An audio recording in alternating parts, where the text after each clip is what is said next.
Hello everyone, welcome to the Clouded Moon lore stream. I am Tennille. And I'm Water, aka Audrey. And I'm Tiffany, or Captain Morgan. And I am Avalon Roslyn, or Roslyn Books. If you guys can hear us all well, please let me know. I can adjust the volume on anyone if that needs to be a thing. My goodness, there are a lot of you here. Hello! Hi! Yeah, the count I'm seeing is almost 500. Hope you all are having a good evening. It's going to be a pretty relaxed stream, but we're really excited to talk to you all. Tennille is kind of loud. Okay, I can turn myself down compared to everybody else. Yeah, that makes sense based on how the audio setup is with the stream. Yeah. I think this puts my audio level more equal to your guys's. All right, cool. All right. Yeah, this will be a pretty chill stream. We're going to talk to you guys about the new lore for Clouded Moon. For those of you who might just be hearing about this for the first time, we have decided to move Clouded Moon to different lore than Warriors because of the recent DMC takedowns that Warriors has done on Redbubble. Yeah, they did a takedown of the Clouded Moon poster, which really should fall under fair use, but, you know, we're just basically being cautious. We're not sure if they might get a little more protective of their brand, even though we were going for nonprofit. We're switching over to our own lore, and this has opened up a lot of opportunities for us with our storytelling, so we're really excited about this. Hell yeah, because, like, it was one of those things where we're like, yeah, we'll make this a Warriors thing. And then, you know, the DMC stuff happened, I think, in November? Is that right? Late 2020. Yeah, it was November really late 2020. 2020. And we're like, oh, geez, okay, well, if this is going on, even though I doubt they would do anything to, like, do anything essentially to YouTube channels, because that's never been a thing that they've done before in the past, like, who's to say down the road that they won't? And we just really wanted to protect our project from that happening. Well, and then as we got into it, like, we remembered there were so many things that were, like, restraining about the Warriors lore that we were getting frustrated, like, writing against. And with making our own lore and structure, we've just had the freedom to really tell a story the best way we can, the way we want to, too. So we're very excited about this. Yeah. And then, like, once we started changing the lore, it's like, oh my god, this makes so much more sense. Like, this is just working so much better. So yeah, we're gonna be talking about the new lore, and then once we've gone through all of our notes on stuff, we've already given a lot of this stuff to patrons already to look at, and they've asked their own questions based on what we've presented them. So we're going to be answering their questions. And then once we're done with that, we will open the floor to you guys to talk about just any other questions you guys might have. We may not answer it all because, you know, spoilers, we want to keep some mystery to our story still, but we will be answering what we can. So we're you know, if we don't answer your questions as they come, it might be because we're going to touch on them soon. And also, like, you know, if there's things that you all are confused about, that'll need clarified, we'll make sure we're paying attention to the chat too to clarify something that's unclear. Yeah. And this is where I come in to be Captain Killjoy as per usual. Because this is a Q&A stream, we really want to make sure that people who have legitimate questions are being seen. So we will be muting and hiding and all that in the chat more frequently with this stream. So if you aren't putting a question into the chat, if you're just putting in a meme or something like that, there's a high chance that you will be put on timeout for that. We do have slow mode on up to 2 minutes, and I will suggest increasing that time limit if I feel it's necessary, because there are so many people here, and we want to make sure that the people who have questions are actually getting seen. So yeah, I'm going to be a little bit more of a Captain Killjoy than usual. I'm already Captain Killjoy So that's your warning. Plus, Yes. I 600. love Captain Killjoy. I do Captain too. Killjoy is my favorite person.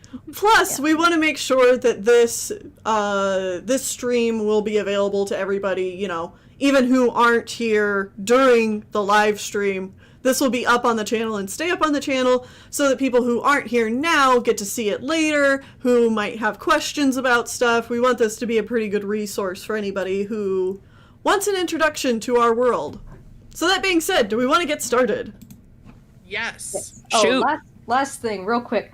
If you have a question, please hold it until we open to chat questions, because there is a chance that we will answer it during our presentation, and we don't want you to miss it. So just hang on to your questions for now, and we might answer it. So just wait till the end when we call for questions. Oh, and one more thing, since I see this question in chat, and this is a good question, regarding how we are going to go about the episodes from here on out. Our plans right now are, we are working on Chapter 2. We are also working on redoing Chapter 1. And the redos of Chapter 1 are mostly voice line changes. It's not going to be a lot of animation changes, except for to just fix a little lip sync here and there. So Chapter 1 will be re-released probably a few weeks to a month, and then you'll get Chapter 2. So that you guys won't have a big wait between Chapter 1 and Chapter 2. And one last question I saw in the chat before we get started real quick. What are everyone's pronouns? Good So question. we want to reintroduce ourselves with our pronouns? Water, aka Audrey, I use she, her, and I also accept they, them. I go by he and they pronouns. This is Tennille. Tiffany, Captain Morwin. I go by she, they pronouns. And Avalon, I go by she, they as well. All right. So you can use they for all of us. Yeah. Collective. We are the theys. We are Legion. Same 3 brain cells, all of us. Yeah, pretty much. Yep. Right. I've been giving mine away to the other team pretty much for a few months. I do also want to emphasize that all of these changes have been conceptualized and done since December. So we've had very little time to sit on this, but we're very happy with what we have so far. And if there are a few loose ends here and there, please forgive us, because like this is literally like a complete change of pace. Right. Anyway, so let's get into the summary of changes. All right, lore changes. So to start things off, the big changes that we have is that StarClan Battles is not going to be used as a title for this series anymore. We're just not going to use that name anymore because it uses the word StarClan. So we're now StarCat Studio. The entire series is now Clouded Moon and not StarClan Battles Clouded Moon. And when it comes to a lot of the naming conventions of warriors, we're still keeping the 2-part naming structure, but we're getting rid of things that are like the leaders' names or the apprentices' names, like Star and Paw and Kit. Yeah. So,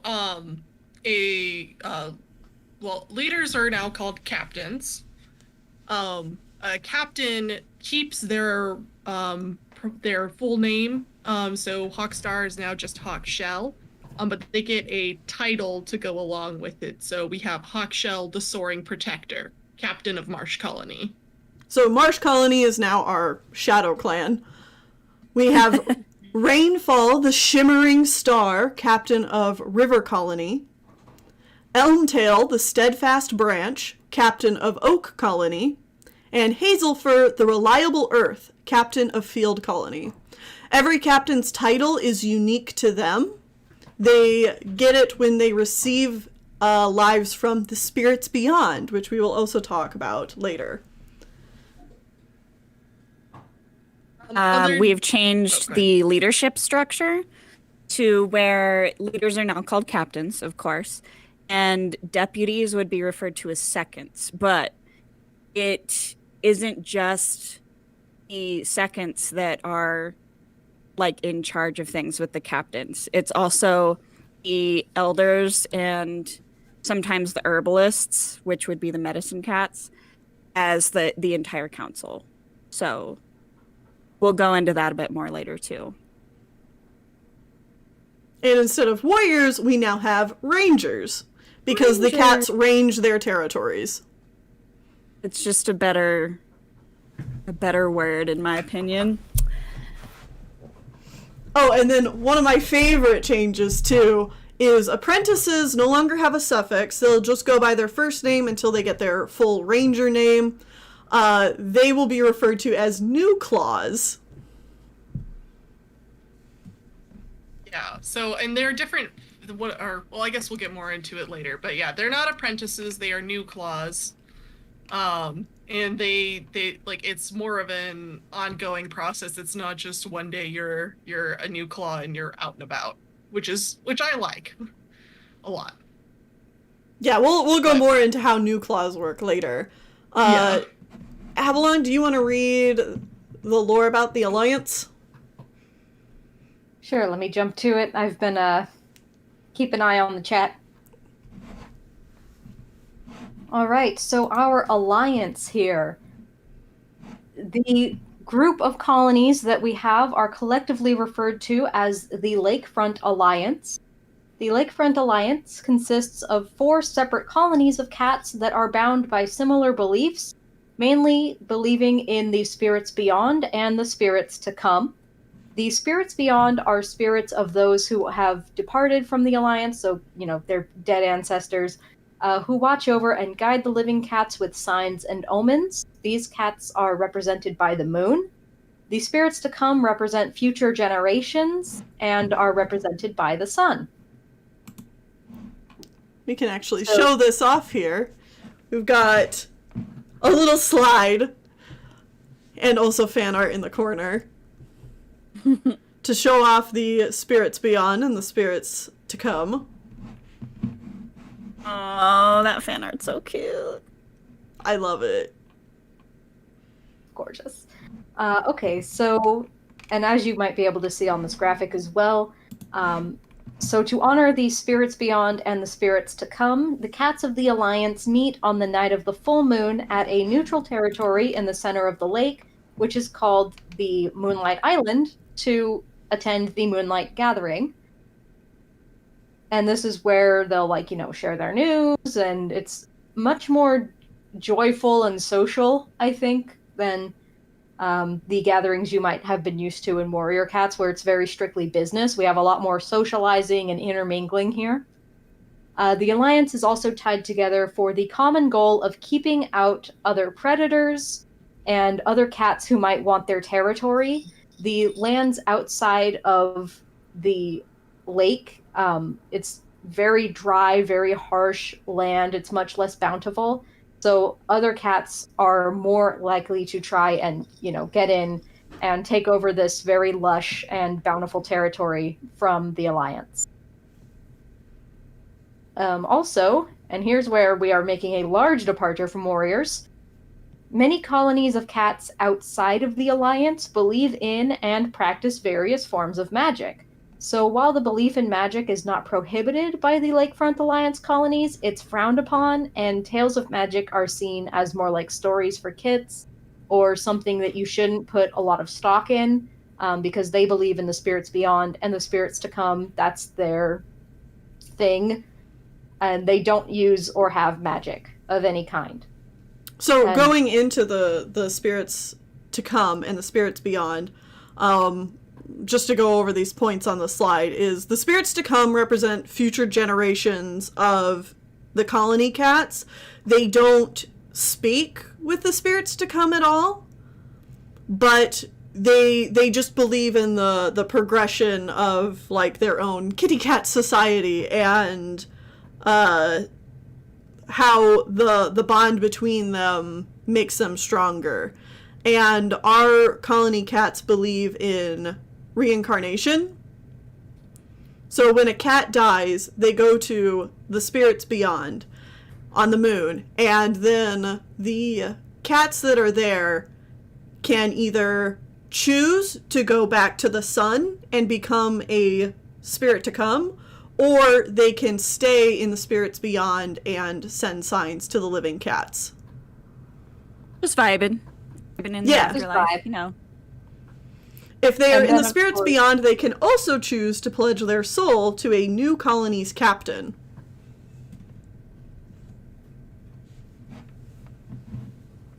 And we'll get more into that later as well.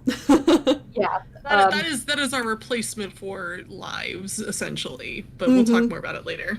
And they function a little different, but that will be covered when we get to patron questions, because of course our patrons had a lot of questions about how that works. Yeah. So now do we want to go over colony structure? Sure. Good I touched idea. on this a little bit earlier about the council. So colonies are led by a captain who is advised by a second and a council of elders and envoys. The second is the cat who will become captain after the current captain dies or passes on their duty. They can do that. This cat is chosen by the current captain from among a group of elite rangers called envoys, who are chosen by the captain and second and trained as potential future leaders of the colony from early on. When rangers retire from active duty, they may join the council as trusted advisors who collectively have the power to overrule a captain's orders if they feel the captain is not acting in the best interest of the colony. So We have with checks and that, I'm going to balances. go ahead and show this off. Just to give you guys a little visual aid, we've got one of these for each of the colonies to show you. But as you can see, the captain sits on top. So here we have Hawkshell as the leader, the captain of Marsh Colony. Her second in command is Leafstorm. And then the elders and the envoys make up the council that the captain has to go through to make big decisions for the colony. Mm-hmm. And if the council disagrees with the captain, they can overturn a decision. Mm-hmm.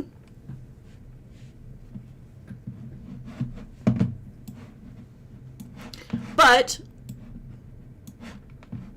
also, all major life changes, such as assessments for new claws, advancements to ranger status, etc., are all handled on the day of the full moon so that the spirits beyond may see and deliver their approval. Newly named rangers will make their vigil at a territory's border at night, which ends when the colony returns from the Moonlight Gathering. They will then attend the next Moonlight Gathering with their full ranger name and rank. Once rangers receive their full names, they are open to more paths in front of them they're open to more paths to them in terms of specialized training. So instead of just becoming a ranger, cats can choose to specialize in different career paths, which include mentors, envoys, herbalists, and keepers. I'll read over what each of those means if you... Yeah, go ahead. All right, so mentors are a little bit different from warrior mentors. So while every ranger will train at least one new claw, and young rangers are assigned to the next new claws after them, so like there's a hierarchy for who gets to train the new claws next. Everyone's going to train at least one. All training is overseen by mentors. So these are rangers who have specifically trained to be teachers and trainers of the next generation, and who will have multiple new claws under their care over the course of their lives. So these are these are like career mentors, basically. They choose to do this all the time. It's not just the one-time thing. They do it all the time, and they advise new cats who are just training their one to make sure everyone gets a good education here. Yes. And they also pass down information from ranger to ranger, or from mentor to mentor. So when another cat becomes a mentor, they pass on, the techniques that another mentor passed on to him, and so on and so forth. That way they all keep the knowledge of, like, mentoring and teaching passed down through generations. Yes, and we will show what every colony's structure is in terms of who has what career, but since we have it listed here, the mentors and mentors in training of the current alliance are, for Field Colony, Mudnose, Spotted Shadow, and Timberleg is in training to become a mentor. In Marsh Colony, Bird Flight and Wildfur is in training to be a mentor. In River Colony, Swift Mask, Fern Eyes, and Cherry Rill are the mentors. And in Oak Colony, Stag Charge, Rowan Storm, and Snowfeather is in training to be a mentor. So we have quite a few who are overseeing the teaching. That Tiffany's internet cut out again, so we'll just have to continue without her for now. Yeah, and that's what she told us to do, but I figured I would let y'all know if you hadn't checked. Cool. I also see a few people asking, what an herbalist's new claw is called then. They're not, because you train to be an herbalist post becoming a ranger. Yes. Just like any of the other careers. So every cat... All rangers... Every cat in the colony will train to be a ranger, and then once you have completed your ranger training, you then train for your specialized career if you want to. So all of them have basic ranger training, and we will continue on the list of what everything is. I see people already asking what does what. So don't worry, mentor is just one career path. We have many. Next is the envoys, which you can see are part of the council. These cats are chosen by the captain and the second as potential future leaders of their colonies and receive special training in how to organize and lead the colony. They're also made minor members of the council. Their voices matter the least in the council, but they still have some say in how the colony is run, even at this level. Envoys also have more responsibility than the average ranger and will lead missions and patrols. So it's Envoy's job to essentially act as, like, they're all sort of deputies in the warrior sense, even though the second is in command of, like, the envoys. The envoys all help with getting the other things done that needs to be done. They help organize patrols, lead missions, and, make sure things get done. Mm-hmm. They're also the only cats who are considered for the position of second if a second would die or a second becomes captain and needs to pick a new second. And our current envoys and envoy hopefuls, because not everyone is I don't think it's actually on our end. I think it's whatever our hiya. I've returned. Hello, welcome back. Yeah. You guys just talk so I don't get kicked out. My internet's really bad. I'm sorry. No worries. All right, and then going down the list of envoys and envoy hopefuls, Field Colony only has one, it's Golden Pelt. Shock and surprise. Wow, I'm sure you're all amazed. Marsh Colony has Kestrel Snap, Indigo Eyes, and Mousetail as their envoys. River Colony has Pine Claw and unofficially has Frozen. She is still a New Claw, so she can't officially be an envoy, but she's Ice Claw's daughter, so they're pulling some shady shit there. I'm gonna go ahead and pull up another one of the clans or colonies so you guys can see it. And then in Oak Colony, there are a lot of envoys. There is Dawnfrost, Hailstorm, Vinestripe, and Shrewpelt is hoping to be an envoy as well. He hasn't quite impressed the captain or second of Oak Colony quite enough yet to be made an envoy, but he's trying to get their attention. So hopefully, maybe, one day he will be. Somebody else take Herbalist, because I want to take Keeper. Alright, I'll take Herbalist if you want to take Keeper. Go for it. So herbalists, these are the cats responsible for the treatment of illness and injury within their colony. Because they spend so much of their time in solitude and contemplation, they are sometimes the cats most likely to receive signs and omens from the spirits beyond, but they are not the only cats capable of doing so, and are not guaranteed to do so. Herbalists have a special connection with each other that supersedes territory lines. They can call their own private gatherings at any time, usually after large battles, to share knowledge and herbs. These meetings are so serious that a refusal to attend could break the alliance. Herbalists have free reign of all territories and are free to go wherever they wish in service of the health of the alliance. So this is not necessarily a spiritual position, depending on which colony, and you'll see as we go on that each colony has its own rules and traditions. But as far as the overall structure goes, herbalists are not necessarily spiritual cats. Like, Rensong is not a cat who receives signs from the spirits. Neither is Thornheart, Orangebrook. Yeah, Orangebrook doesn't either. Misty Snow and Small Pebble do, but that's not why they're herbalists, necessarily. Mm-hmm. And then you have Thornheart, who does receive signs, but chooses to be a ranger, not an herbalist. So it's not a 100% crossover between the two. Some cats just like working with herbs, some cats receive signs, and some do both. Well, and if a cat is spiritual, it's not necessarily expected that they would become an herbalist. Yeah, there's...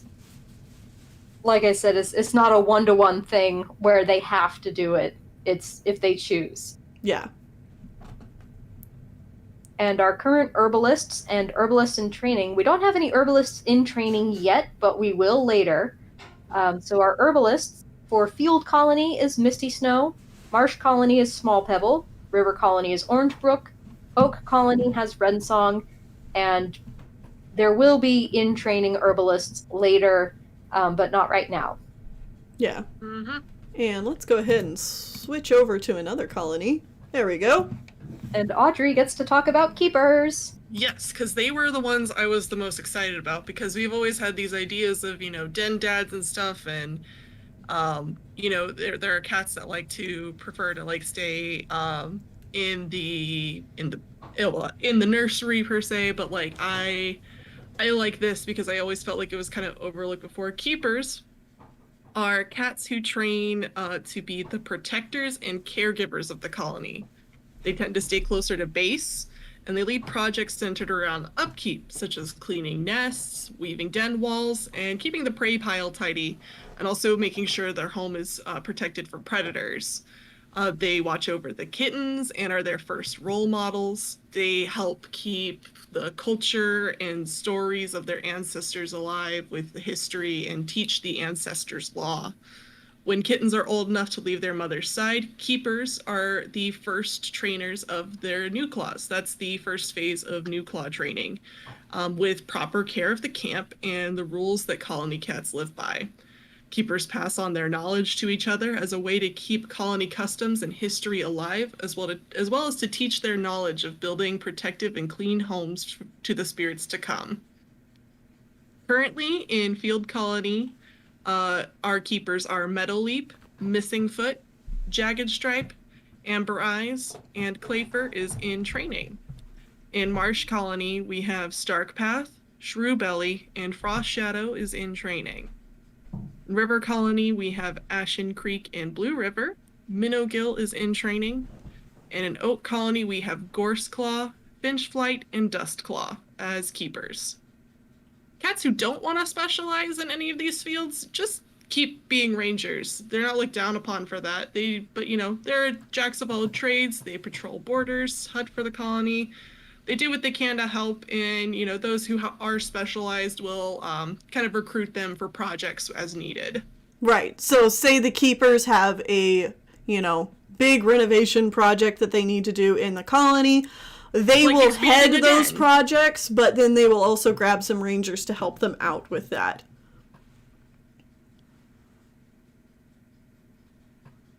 So yeah, we have a large variety of different fields that these cats can choose to go into, and that help shape the lifestyles of the colonies and their unique cultures. Yes. Yeah. And then moving on from there, we have the blessings of the spirits beyond. So this is probably, this is just starting. I to get love into this so much. We'll go into even greater detail when we get to the patron questions, because the patrons had a lot of questions specifically about the blessings. But here we go. So when a cat becomes the captain of their colony, they are blessed by the spirits beyond. The spirits pledge their souls to the living cats, imbuing the captain with power, wisdom, and durability to lead their colony justly and courageously throughout their extended life. It has been said that a single captain can withstand receiving the souls of up to 9 spirits, and that this once happened to a legendary figure, but no cat knows how many new lives a captain carries but the captain themselves. Spirits can also rescind their gift to punish captains who abuse their power. So a captain may have up to 9 pledges, but they may have fewer than that, and these spirits can also take back their blessing. So if a cat is acting unjustly, if they're using their power to be tyrannical or doing things that the spirits beyond do not approve of doing, they can take their blessing back. And then that cat doesn't have access to that durability, that power, that wisdom anymore. And the blessings of the spirits beyond also don't really act as extra lives for the captains. They more so instead act as a shield against something that might have killed them. So for instance, and this is the example that we give later as well, but I'm sure we'll have to repeat this one a few times. So if a cat was, let's say, in a fight with a fox, and the captain received a bite that would have been fatal, one of the spirits beyond may expend their blessing to make it a non-fatal bite, but it will still need the same amount of recovery time as a bite, basically. So it's not like the cat dies and comes back to life healed. They just have a little bit of a will save, if you want to use D&D terms. Yeah. Where it'll be a less bad injury, but they can't, it could still get infected and kill them. Have Daruk's protection. Yeah. Yeah, if you're familiar with Breath of the Wild. And then on top of all that, what would this be without a replacement for the warrior code? So instead, our colony cats use the Ancestors' Law. These rules have been passed down through the colonies and are redefined to perfection by the Alliance. They are, number 1, the colonies of the Alliance shall meet at the Moonlight Island on the night of the full moon. Failure to attend the Moonlight Gathering voids the Alliance and the truce of the Moonlight Gathering. So I'm just going to break down each rule as we go. Yeah, if that's go ahead. Cool. Because the Ancestors' Law is less lifestyle and more the structure of colony life itself. It's more like it is a law. So let's say Marsh Colony doesn't show up to the Moonlight Gathering one month. That means that Marsh Colony is no longer part of the Alliance. You can just go in, raid their territory, do whatever you want, because they're no better than rogues and renegades because they didn't come to the meeting. Yep. So it's very serious. You need to come to the Moonlight Gathering. Number 2, a ranger's first loyalty is to their colony and then to the Alliance. Friendly relations with cats outside of the Alliance are prohibited. So this is where we start touching on forbidden romance and friendships outside of the colony and things like that. And this will vary based on different colonies and their captains and how they interpret this law. But the strictest restriction is placed on cats outside the Alliance. So things like Spotted Shadow, having friends in all the other colonies, it might be looked down a little bit upon Field Colony because they're a little bit more insular, but it's allowed. Versus if she was sneaking off to meet cats from outside the Alliance, that would be a huge break of this rule. She could just be banished for something like that. Yeah, like because, as we said earlier, the cats within the Alliance don't have magic or any dealings with that. Cats outside of it might, and part of the Alliance's history was coming together to defend themselves from magic users. So they're very suspicious of cats outside the Alliance. 3. Every colony shall be led by a captain who represents the colony at the Moonlight Gathering. Every captain shall have a second, to whom leadership of the colony will pass if the captain is killed or unable to perform their duties any longer. Pretty self-explanatory here. The captain is able to retire is really the only thing that we've added. Yeah. Which is cool. The captain can retire. Number 4. Every colony must, at all times, have a captain and a second. Self-explanatory. Yep, also pretty self-explanatory. Number 5. No cat shall be made a ranger without a proper assessment of their training to be approved of by the spirits beyond on the day of the full moon. So this is going back to the traditions and honoring the spirits beyond. Any major life event is going to happen on the full moon. Yep. Number 6. New rangers will train the next available new claw. All rangers will train at least one new claw during their service to the colony. This we covered when talking about mentors a bit. We'll go over it a little bit more when we talk about the hierarchy of who gets new claws. Yeah. But everyone will get at least one. Number 7. Only seconds, envoys, and rangers who have retired to become elders after the completion of their services are eligible to join the council. The second shall be the leader of the council. Elders shall hold higher rank in the council than envoys. So this law establishes the council and the hierarchy of voices within it. So the second is the highest member of the council, then the elders, then the envoys. So if the envoys vote for something, but the elders and second vote a different way, they're the ones who the captain's going to listen to. Yep. And the captain is not really a part of the council. The council is there is like a balance for the captain. Yes. Checks and balances. It's a good thing to have. Yeah. Now, whether it's always successful, we'll get into later. Yeah.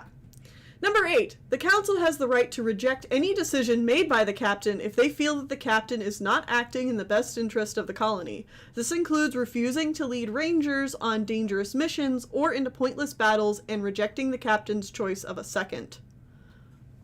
And that's the big one, is they can say no to a captain's choice of second and make them pick someone else. Yep. And yeah, but again, checks and balances. And number 9, a ranger must be an envoy for at least one season to be considered for the position of second. This is also Pretty fairly straightforward. self-explanatory, just making sure that people have experience before going into a larger role. Obviously, barring extreme circumstances, this should not be a problem. What, Neil? Extreme circumstances? What could that mean? I guess we'll know, have to find right? out.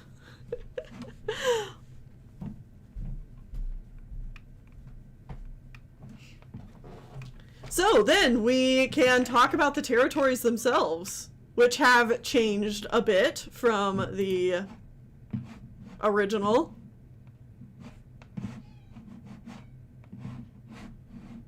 I'm just the behind-the-scenes map maker. I am very excited to the changes we've made in the territory. Boom! There's the map. Boom. It's not that much different. I love it. Unfortunately, if we hadn't already animated episode 1, we probably would have changed up the island in the middle of the lake bit. But unfortunately, that part's already animated. We can't change it now. Yep. And it's a good idea, so whatever. Yeah, exactly. So you may have noticed the ocean is there now. Yeah.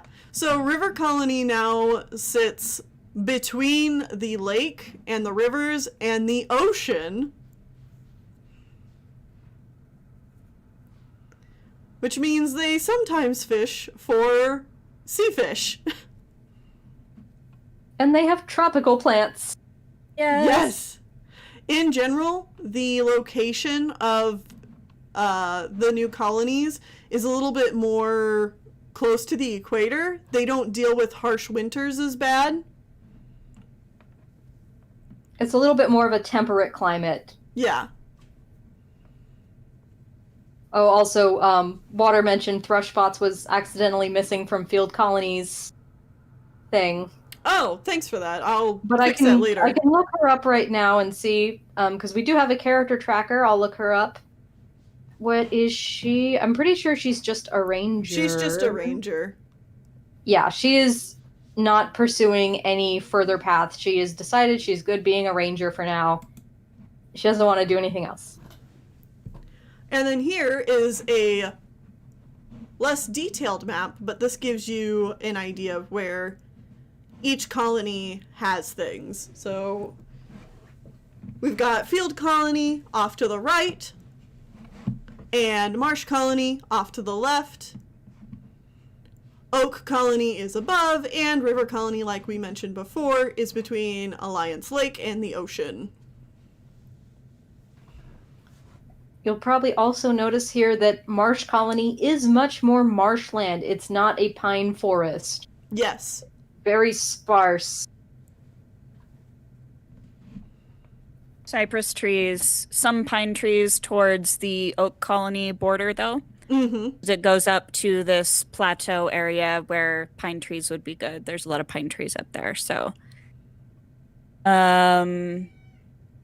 The plateau is basically just a sort of a wall between them and a very treacherous outer land. Which, speaking of which... Yeah, let's see that, let's zoom out a bit. Let's pull these things down. And you guys can see that, you know, outside of the colony land, there's a lot of desert. So the colonies have to protect their land very ferociously from other predators that want to come in and take this nice piece of land. And if we zoom out a little bit more, we can see that we have a nice big map. I really, really like drawing maps, you guys. It's like so my specialty cool. thing. And we have plans for other areas of this map, but we won't go into that. We won't go into that into this stream. Just know that there is a lot more going on than stuff just in the colonies.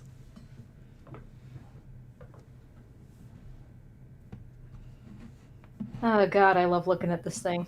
I know, it's so cool. It could be better, but we'll get there. It's beautiful. you hush, it's beautiful. I can say it, I drew it. But okay, I think now then we're ready to go into colony traditions. Yes, so as we stated, each colony in the Alliance they share some traditions, and they also have some unique traditions that are different for each colony. So, who wants to go over the universal traditions? I'll do it. Not me, I might get kicked in the middle. Yeah, I'll go.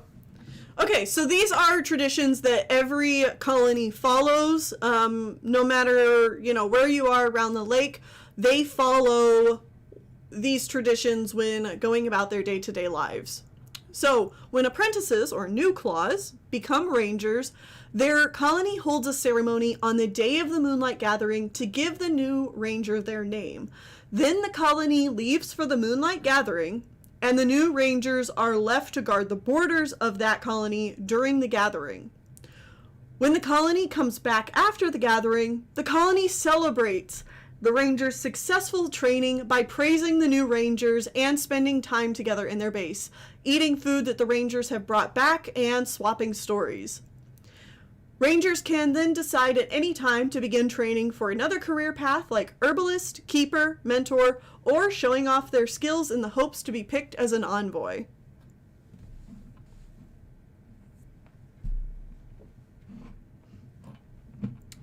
Colony cats will, on the days of the new moon, will have a small ceremony to honor those who have died in their colonies. So every new moon, the colony cats, say prayers to the spirits beyond to just honor the dead. And then this is a fun little addition. The summer solstice celebrates kittens. Kittens get extra toys and attention and generally are treated extremely well in the summer solstice. Expecting mothers get first choice of prey and special treatment as well. Extra bedding, anything to make them more comfortable. Kittens born on the solstice are considered extra lucky and will usually be named after the sun in some way. Which, if you guys remember Sunfire, yeah, he's a little summer solstice kitten. Also, Tennille, you may want to adjust your window view. Some of your tabs are visible. I mean, that's fine. It's Okay. not stuff people don't already know. Look at the tabs. Look at them. Going to zoom back in on the colony. Boop. And then, okay, so the sundown/sunrise ceremony. After receiving new claw training, a cat who wishes to join a colony can become reborn into the colonies after completing a sundown challenge. So this is for any cat who lives outside of the colonies and wants to become a part of colony life and wants to live in the colony. They can complete a sundown challenge. Participants must go out of camp alone at night and bring back items to show that they know what it means to be a good member of their colony. For river colony, this could mean bringing back shells and fish. For field colony, this could mean bringing back herbs, bedding, and prey.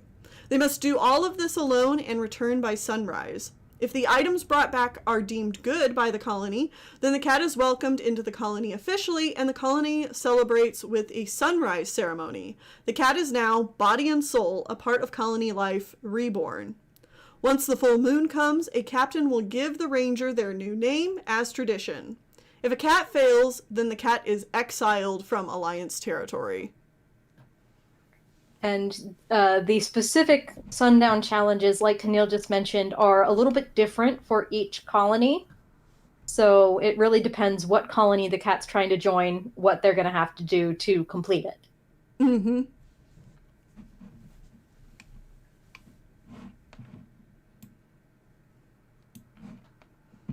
And then we get more so into the traditions of each colony in particular. Like we mentioned before, each colony has their own customs, beliefs, things that they do that maybe other colony cats don't do. So first up is field colony. And I feel like I should read this one since I'm in charge of field colony most of the time. Field colony cats are fast, resilient, and resourceful. Field colony cats are traditionalists. They like things to be done efficiently and quickly. Smaller framed and agile, field colony battle tactics are more focused on the tactics and defense rather than offense. Captains of field colony tend to keep to themselves and play more protective roles in colony politics. Other colonies see field colony cats as stuck-up and cowardly. While cold to outsiders, field colony cats are extremely close to each other. Familial bonds are secondary to colony bonds, and field colony cats work best as a unit rather than individually. When a member of field colony is sick or hurt, field colony cats will bring back heather, feathers, and bits of prey to give to the injured cat to remind them of their connection to the fields and to each other. The strong winds of the ocean front can cause a problem for field colony cats, though, who prefer to live in their centralized base that sits under the stars. But during the winter and fall, they will move their base to the more sheltered areas near Oak and River Colony. Since their territory is large and unsheltered, it's hard to patrol and prey is more spread out. Moving bases also helps field colony not overhunt the areas near their main base. Because of this, the main central base on the top of the hills is a special home for field colony cats. While at home, field colony cats stargaze together, and many mothers plan to have their kittens in the summer home versus the other bases. So yes, every once in a while, like during the winter and fall seasons, the field colony cats will move their bases up towards the woods here, or in other times they'll move like closer to down here by River Colony, just because it's more sheltered from the elements.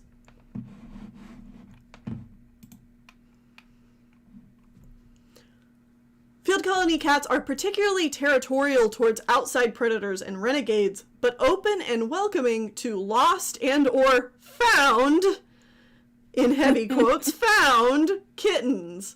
Field colony has a history of taking kittens in of renegade mothers, but denying the mother a chance at a sundown challenge to join the colony. Because found, found, kidnapped. Because of overhead predators like hawks and the other larger prey like rabbits and birds, rangers always travel in groups, and the kittens must stay in tall grass tunnels that the keepers weave together until they are big enough. Field colony doesn't start new claw training in camp until they're about 4 months old, and then they begin proper field training at 7 months old, making them late bloomers compared to the other colonies. New claws in base training also learn basic medical skills from the field colony herbalist. This is so that rangers can help field colony herbalists help keep their herb store up and locate herbs on their patrols for the herbalist. Because field colony is so huge, everybody in field colony kind of takes a role in gathering herbs, but and they all have like a basic idea of how some like medicinal stuff works, but the herbalist is like specialized in it. Yeah. Herbalists are included in the council in field colony, and their opinions are considered on par with those of the elders. As a result of the herbalist's influence in the colony and strict lifestyle, not many colony cats are deemed qualified for this position. So you have to pass some like really intense scrutiny in field colony to become an herbalist. Herbalists traditionally do not take mates or have kits in field colony due to their more spiritual role in the colony. It can be done, but it is highly frowned upon. A field colony herbalist who does take a mate or have kits might be gossiped about as being unfocused or having divided loyalties. Their input might be questioned more than an herbalist who is more devoted to their job. So yes, field colony is the only colony around the Lake Alliance that kind of keeps the medicine cat rule. But they're the only ones, and it's because they're a bunch of stuck-up hoity-toity spiritual cats. And then last but not least, all cats who have completed their ranger training sleep together under the stars, while kits and new claws sleep together under the weaved heather. So that was field colony. They're pretty cool. They're pretty stuck up. Yeah. Yep. They're pretty awful, actually. Yeah, people are being like, oh wow, they're like separating kits from their bombs. That's horrible. And yeah, it is. Yeah, it is. Yeah, it's bad. What you gonna do though? It's these. I feel like I should clarify that these societies aren't built to be moral lessons.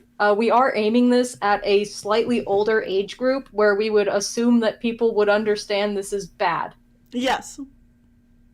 So yeah, don't look to the colonies for clear moral guidance of what is and isn't good. I mean, the ancestors' law is pretty exclusionary toward any other culture. Mm-hmm.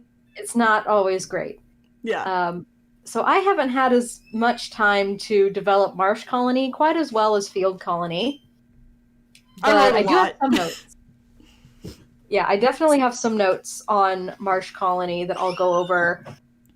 So, although Toms are not barred from leadership roles by any means, Marsh Colony has a history of being led by Mollies.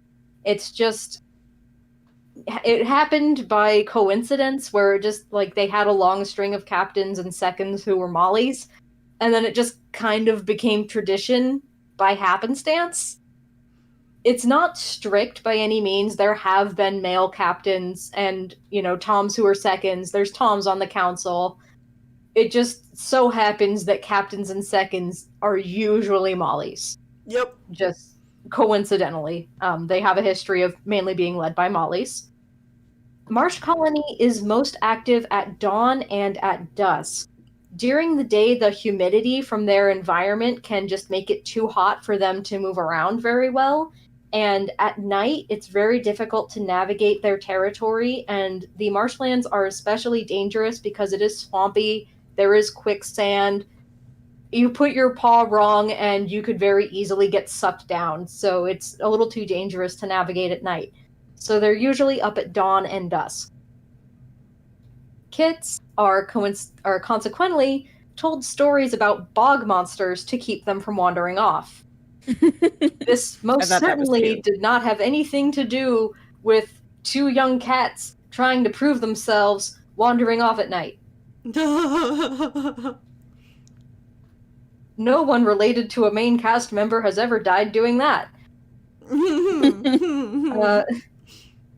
Marsh Colony have thick coats for surviving in the wetlands, keeping bugs off of them, etc. So they're very thick and fluffy. They look a lot bigger than they actually are, because if they were too heavy, they'd probably sink. The whole colony just fluffy. sinks down into the mud. Yeah, so like they have these big fluffy pelts that help protect them from being, too wet, like the moisture getting down to their skin, bugs getting down to their skin, things like that. They are more defensive of kits due to them being the westernmost territory. So what that means is that they are the furthest from the rising sun, which means they're also the furthest from the spirits to come. They tend to have fewer births per season than other colonies, and they are very fiercely protective of the nursery and kits. And lastly, and this I came up with recently, so I need to add it on there, because they have these thick fur coats and they're moving around in wet marshlands, they're very united when it comes to grooming each other, to helping each other keep clean. So usually in the daytime, that's when they all gather in their base and have that social bonding and grooming, and they're very close-knit that way. Oh, I love that. They consider themselves more family than probably any of the other colonies do. Like, the other colonies, they're definitely the people you live with, but like Marsh Colony is like, we are one unit, we are one family, and everyone is supposed to look out for everyone. Kind of like Field Colony in that way. Yeah. Yeah, like opposite sides of the lake, but they homies in that regard. Yeah, they're very connected to each other, which makes Wild Fur even more of a weirdo. But yeah, they have very strict customs around like grooming and making sure everyone is clean. So you don't want someone bringing mange into camp. Audrey, do you want to take over River Colony? I was just about to ask. Yeah, Hell yeah. I don't have a ton written here, but you all kind of added to it a lot too. But let's go on. Yeah, River Colony. So kittens typically learn to swim between 3 and 6 months of age under the watch of the keepers to prepare for becoming new claws. Rainfall, though, has kind of pushed it to be earlier at 2 to 4 months old. which is not impossible, but has been far riskier than most parents are comfortable with. And she also has put mentors and rangers in charge of this learning process in the place of the keepers. Some kits have been swept away by the river as a result. Very, very scary. No trauma associated for anyone with that. No. No, never. Keepers have also become less respected under Rainfall's rule. They used to be one of the most respected ranks due to their role in basically making sure they stayed okay during any potential flooding. But Rainfall's really kind of pushed for a stronger fighting force, so she pressured a lot of keepers to change to different roles, and she publicly mocks the current keepers for being weak, and they just have a negative perception in the colony now. Rainfall's pretty much done the same thing with herbalists, restricting rangers interested in the career from training and just keeping Orangebrook with his limited knowledge and no idea how to train a new herbalist to being the sole herbalist. Rangers will also learn to dive for fish at the ocean shore, and they can hold their breath for a couple minutes to get for stuff. I also imagine that they I also like to imagine that they probably like take some shellfish and some crustaceans and crack them open from time to time as like a delicacy treat. And they often have double coats for insulation and water, which is pretty much consistent information from before. But yeah, that's some of it. Oh, and I guess in terms of swimming in the ocean too, you'll often see them dive into a wave to keep from being crashed into it and tumbled. They'll kind of swoop underneath as best they can. And Teef is saying feel free to continue into Oak Colony stuff because her internet is still messing up. So I figured I would just go ahead and read that since I've been quiet for a while. Go ahead. Yeah, do it. All right. Now onto Oak Colony. They are the most relaxed about things like outside mates, bloodlines, and unbound cats. Unbounds have been invited into the colony on more than one occasion. Elmtail doesn't find unbound cats to be a threat in most cases, so he's seen as collecting outsiders, with no consequences, and this contributes to Oak Colony's reputation as bleeding hearts with loose rules. Kittens enter base training as new claws at less than 2 months of age, and enter field training at 6 months of age, giving Oak Colony one of the longest base training periods among the colonies. This is because of their rocky territory, so new claws and base training are drilled on balance so they can effectively navigate cliffs and tree branches without risk of falling. Rangers hunt along cliffs and in the scrubs below oak, in the scrub oak and oak trees that they call home. Birds are their favored prey type, but they also stalk the forest floor for rodents and reptiles.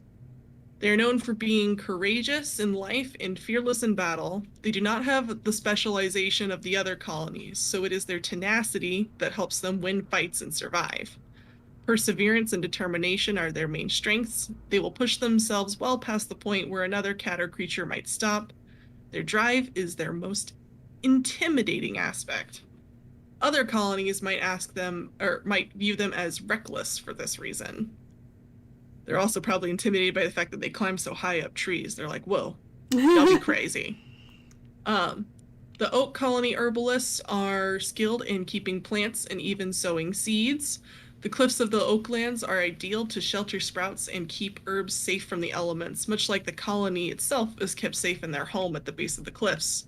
The herbalists spend most of their time tending to the cliff gardens, watering, weeding, and harvesting plants.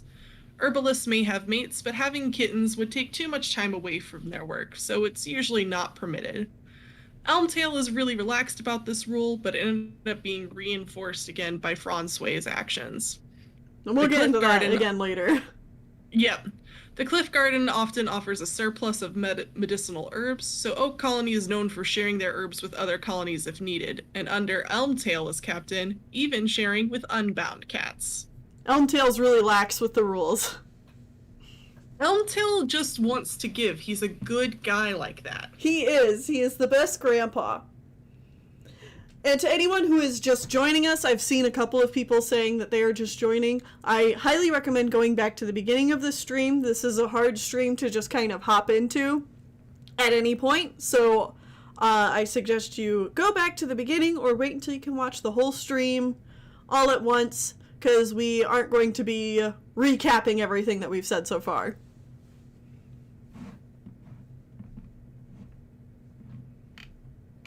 But yeah, that pretty much covers the basics of the new lore. As you can see, in many ways it is still very similar to Warriors, and in other ways we've changed a lot. And I'm really excited about it. Yeah, I'm super excited about it. And, you know, I know there's going to be people who have questions about it, or people who, you know, maybe they need time to like read some of this stuff on their own. We will be posting a lot of this stuff for people to see after the stream to read on their own time and kind of refamiliarize themselves with it. But with all that done, I think it's time to go into some of the extra questions that our patrons asked us when we showed them the lore the first time. Yes, I absolutely. think so. I will be question voice. Okay. I'll be answer? Sure. I'll keep monitoring chat. Sounds good. Okay. Do you want me to say which patron asked each thing, or do you just want to do the questions? I don't think it matters which patron it was, but... Go ahead and give him a shout out.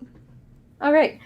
And these are coming from Discord names, so if you have a different name on YouTube or anywhere else, sorry, we're just going off of what your username on Discord was. Because that's where we asked our questions, was on the patron Discord.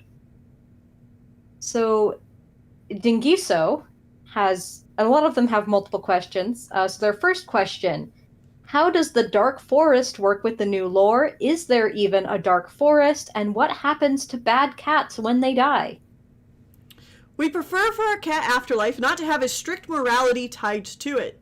It makes our system more open to morally gray and evil characters, and makes our good characters better because they aren't being good just to be rewarded in the afterlife.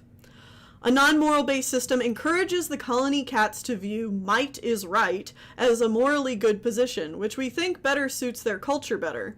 Cat morality may not be the same as human morality. So this is like how we mentioned earlier, we don't want our afterlife to have strict morals tied to it. What happens to bad cats would be the same as what happens to good cats. They don't have the level of consciousness as they did before they died. It's not like another dimension, so they wouldn't fight with each other or anything like that.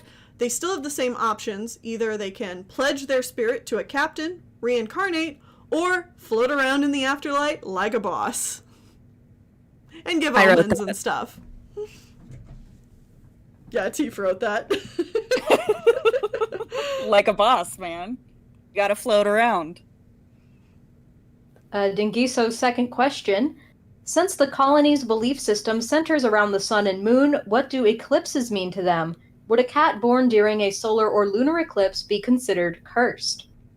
So, lunar eclipses are considered bad omens, particularly for births or deaths. Some cats believe that evil cats reincarnate on the night of lunar eclipses. Bad battles, stillbirths, and untimely deaths are said to happen on lunar eclipses, so captains will take them as a sign to be more defensive of the base. There have been no solar eclipses in living memory.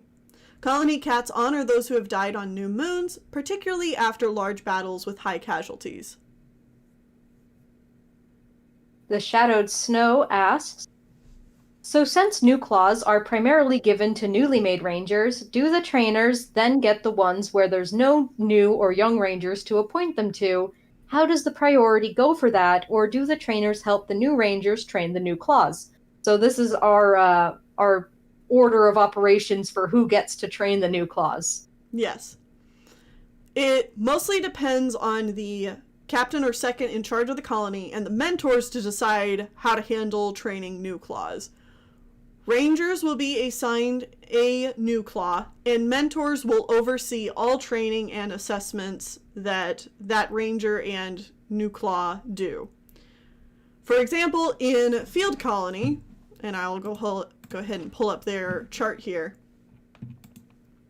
Tabby and Horse will be trained by the senior-most rangers who have not yet trained a new claw, but Mudnose, Spotted Shadow, and Timberleg will oversee their new claw's training. Priority for getting a new claw goes to mentors in training. So if there is a mentor who is training to be a mentor, they get priority to get a new claw first. Then So like cats who are Timberleg. already mentors. Yeah, go ahead. Oh, sorry. So just looking at currently, cats like Timberleg would get priority because he's in training to be a mentor. Yes, so that's why he Clarify got that. Stone as his new claw. And then mentors. And then it goes to new rangers. And then if there are any rangers, like if everybody's already had a new claw and the mentors already have new claws, then it would go to other rangers who would want a new claw. This is rare that happens. Yeah. You'd have to have a lot of new claws to just get to regular rangers who have already had one getting another one. Yeah.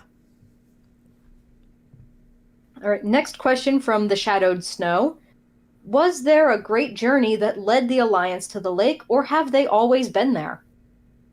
The colony cats used to be part of other, more magical groups of cats before an accident led to some cats to believing that magic was bad and the root of their society's problems. As a result, these cats left their magical roots behind and formed the Lake Alliance. And that is like deep, deep colony lore. Like that The was deep lore. many generations ago. Yes. The Dark Witchling asked more lore questions. I'm really curious how Spotted Shadow managed to be allowed to gatherings again. No punishment can last forever, and Spotted Shadow being barred from the gathering was not an official punishment, but a manipulative tactic from Golden Pelt. Because remember, Golden Pelt is an envoy. He's on the council. He gets to make decisions. Yes. Owlbean asks, how involved are humans in the Alliance territories? Is interaction with house cats common, or are most non-colony cats unbound/renegades? So we've chosen not to include humans in our story at all. Humans, goodbye. Yeet. Yeet. There won't be any streets, no cars, no human interference, as none of us particularly find human interactions with animal stories fun to explore. So there's not going to be any house cats, just other cat colonies and unbound cats. Also, like hell were we gonna animate cars? Yeah, fuck that. No. I'll do it. I've done it before. Never again. But I'm not going to do it. No. We should eat them into space. Owlbean also asks, Peach seems pretty aware of Spotted Shadow's relationship with Wildfur just based on what she said on the way back home. How'd she find out about it, and is Peach any good at keeping secrets? Spotty probably talks about Wildfur a lot, so she would know that they are friends at least. I think that a relationship is pretty well known throughout the Alliance in general, and Peach would see as much during the gathering, because, you know, she's got eyes. Spotty and Wild weren't exactly being subtle. And also, hearkening back to the Ancestors' Law that we discussed earlier, relationships between cats that are in Alliance colonies aren't necessarily forbidden, even if they are frowned upon. And it also is going to depend on which colony you're talking about, what their specific relationship is like, and so on. So Wild Spotty isn't necessarily a forbidden relationship. It's just kind of you get a side eye, but it's not like she's going to get kicked out of the colony for it. All right, and then Griffire asks, I'm pretty sure they asked a lot of questions. So question, here we go. This is a big one, so everyone in chat pay attention for this one. How do the captains receive the extra lives/souls/blessings? Is there a special ceremony? In Warriors, a leader can't get their 9 lives until they go to the moon pool where the ancestors are physically closest. Is there a place like this for the Lakefront Alliance? Or is it just when they sleep that night? If this is the case, what if the spirits beyond disagree with the choice? What would stop them from giving a different cat extra lives? Or do they just not give anyone extra lives in that case? So, a lot of good questions about the blessings from the spirits beyond. Yeah.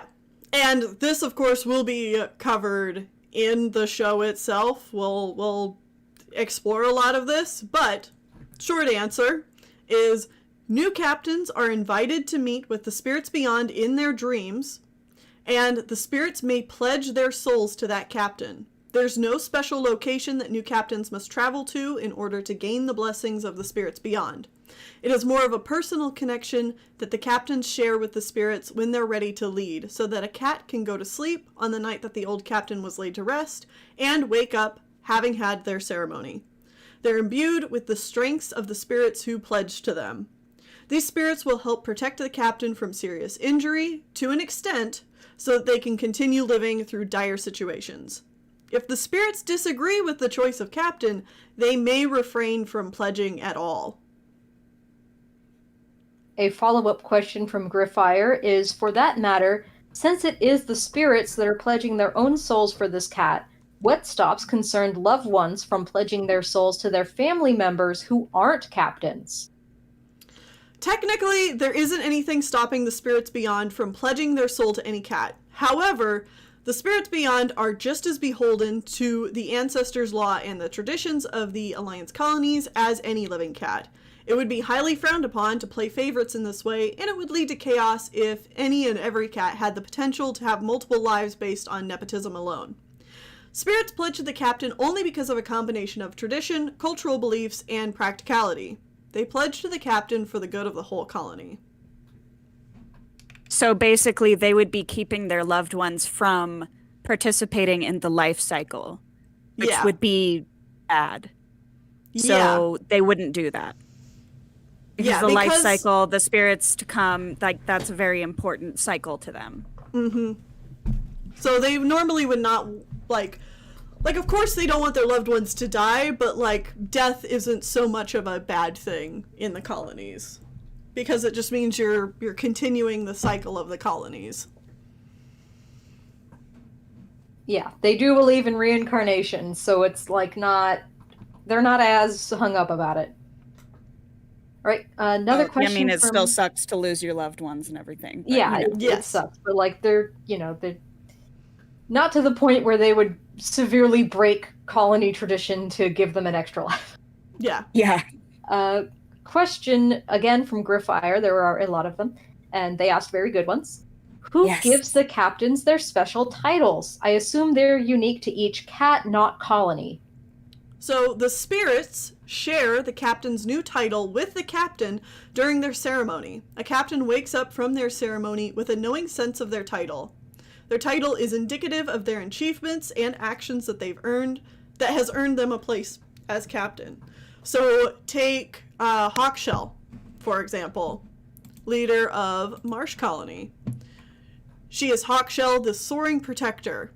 She has a ranger name based off of the time that she protected a kit from a hawk that was getting swooped up, and she also gets a name similar to that achievement when she becomes captain of the colony. Another question from Griffire. Does everyone that becomes an elder become a member of the council? Who are the members on each colony's council? We covered that with the graphics. We could make an educated guesses, but confirmation would be helpful. So that's where the graphics are for, so you can look back over the stream for that part. Mm-hmm. But does everyone that becomes an elder become a council member? Yes, elders are usually council members unless they really don't want to be. Some are more involved in the council than others. Example, I can pull this up too.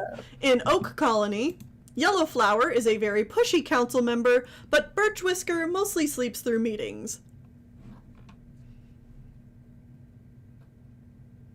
And I think this may be... Nope, not their last question. Okay. I noticed that Missing Foot is listed as a keeper now. Is he no longer considered an elder? Boom, yes. He is a keeper. Physical limitations do not automatically retire a cat from ranger status. Sometimes, if a cat is injured like Missing Foot, their captain can suggest a change in career path or early retirement, but it's ultimately up to the ranger in most cases. A strong suggestion from the captain and second may have swayed Missing Foot to keep himself behind the scenes. Torn Leg from Oak Colony is another example, though he named himself Torn Leg with the approval of Elmtail. Torn Leg is permanently injured, but he did not switch jobs or retire from being a mentor. As with many other aspects of these cats' lives, the exact way that this is handled will vary between the colonies and their captains. More from Griffire, this time shifting over to herbalists. Does an herbalist have a say in the council decisions? In Warriors, there are instances in the first series where a medicine cat is someone where even the leader will look to them for guidance. Since it is stated that herbalists are considered most likely to receive signs from the spirits beyond, I wonder if their words or advice is weighted in council decisions. So it depends on the colony. Field colonies herbalists, as I talked about before, are usually very spiritual cats, and they will take part in the council with as much authority as an elder would. In Oak Colony, the herbalist is a part of the council, but has the authority an envoy might have, maybe even less, as they're only there to advise the captain on what the cliff gardens are looking like and how risky a certain course of action might be. We have also considered the spiritual context, and this was more so to the patrons because we changed some of this. We decided that the spirits beyond have no greater or lesser connection to herbalists in particular, except for in Field Colony. Question: do the herbalists have their own code like the medicine cats? What is it, if so? And how does the poor Francois Tornleg saga play out now that the no-taking mates thing no longer applies? So I think this one will require a little bit more context because patrons have the character moment for Francois, whereas everybody else here watching, if you're not a patron, you might not know.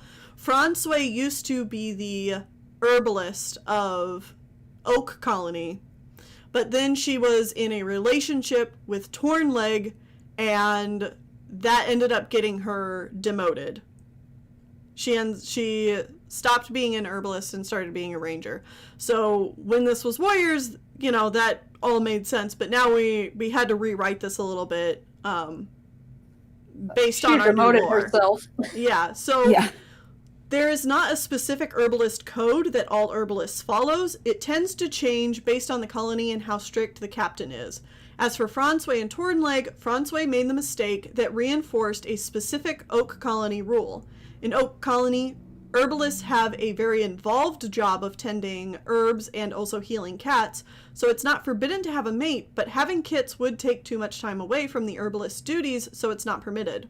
Francois, and if I may interject here for people who missed this part of it for further context, Oak Colony has a very rocky territory, and they have what they call cliff gardens, where they actually grow their own herbs, and they're very good at sowing seeds and things like that, and they actually have their own active herb garden on the cliffs.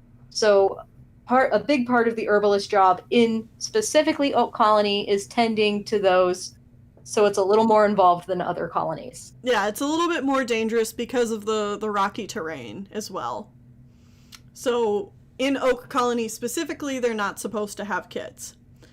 Francois did it anyway due to Elmtail being so flippant about that rule, and she ended up going into labor up on the cliffs. Tornleg was gravely injured, and his leg irreparably damaged due to lack of care. Oak Colony did their best to care for him and ultimately saved his life, while Francois was nowhere to be found. The fact that it was Francois' own mate that was injured was taken as a bad omen, and that the spirits beyond did not approve. Tornleg renamed himself this then as a reminder to himself about this day, and then their child, Swift, normally would not have been blamed, but a lunar eclipse occurred during Tornleg's accident, and Swift Shadow's birth. So Swift Shadow is seen as a cursed cat, and Francois was pushed away from her path because of this omen. So it was just all around a bad time. And whether or Yeah. not the spirits beyond actually had anything to do with it is anyone's guess. It could all have just been a bad coincidence. Yeah. But, you know, religious beliefs don't always follow perfect logical sense, and the spirits beyond in this don't have one-on-one conversations with cats. Yeah. Like, they communicate through vague signs and omens, so it's not like someone's going to come down and tell you exactly what happened and why. But in general, herbalists having families is a case-by-case matter, though. You know, if Oak Colony had had 2 herbalists at the time, Francois might not have been blamed or blamed herself as much as she did in that circumstance.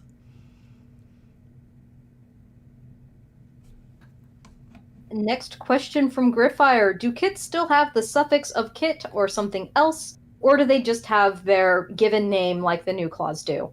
No suffixes. They keep their same name from kittenhood into New Claw training and only get a suffix to their name after becoming a ranger.